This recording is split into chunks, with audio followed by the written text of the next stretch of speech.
আজকে আমি আপনাদেরকে দেখাবো। দেখুন, আমরা বিল্ডিংয়ের উপরে যে বাউন্ডারিটা থাকে সেই বাউন্ডারির মাঝে মাঝে রড এবং পোস্টগুলো আমরা কিভাবে দিই দেখুন। একটু দেখেন, এদিকে কিন্তু গ্রিল মেশিন কিন্তু আমাদের হাতে রয়েছে, আবার এদিকে কিন্তু ফুটাও করা হইতেছে। দেখুন আপনারা, আমরা কিভাবে ফুটোগুলো করে নেই। তো আমরা এইভাবে ফুটোগুলো করে নিয়ে তারপরে এদিকে যে পোস্টগুলো দেখেছেন, যেটা রডের সাথে রিংয়ের সাথে বান দেওয়া হয়েছে, সেই রডগুলা কিন্তু পোস্টগুলা কিন্তু আমার এই ফুটাই কিন্তু ঢুকাইতে লাগবে। আবার এদিকে দেখুন মশলার কামও কিন্তু রেডি হচ্ছে, মশলাও বানাচ্ছে। দেখুন, আপনাদেরকে ভালো করে দেখানোর জন্য আমি খুবই চেষ্টা করছি। আগে হাতুড়টা নিয়ে নেই, হাতুড়টা নিয়ে উপরে ডাং দিতে হবে।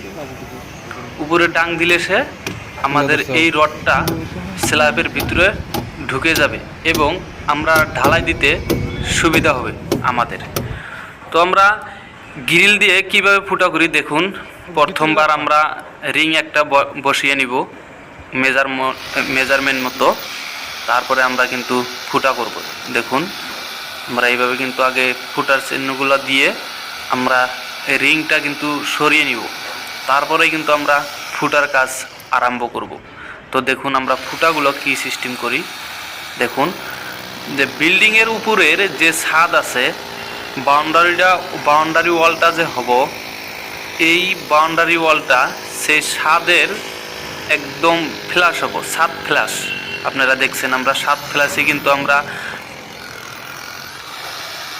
এই দিকে দেখেন। আবার কিন্তু আমাদের মিশিংয়ের যে শ্রেণীটা ছিল, বিট, আমরা সাধারণত বিট যেটা বলি, সেই বিটটা কিন্তু ফেসে গিয়েছে। এটা কিভাবে উঠানো সম্ভব একটু দেখে নিন। আমরা মিশিংয়ের বিট যদি দেখুন, বহুত রিক্সও হইতেছে।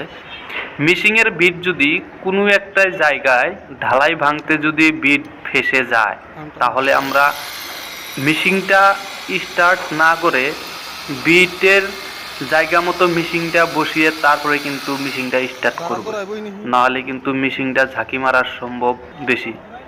আবার এদিকে দেখেন পানির কামও হচ্ছে, মানে আমার পানি যে মশলায় দিতে হবে সে পাইপটা আমার বিছানো হয়েছে। আবার এদিকে মশলায় পানিও দিতে হবে। একজন দাঁড়িয়ে রয়েছে আমাদের হেল্পার। দেখুন, এটা তো পানি দিয়ে নেব। তো আমরা বিল্ডিংয়ের চারিওপনের ভিউটা আগে দেখে নেই। দেখুন, সামনে আছে হকি স্টেডিয়াম, বহুত সুন্দর। থ্যাংক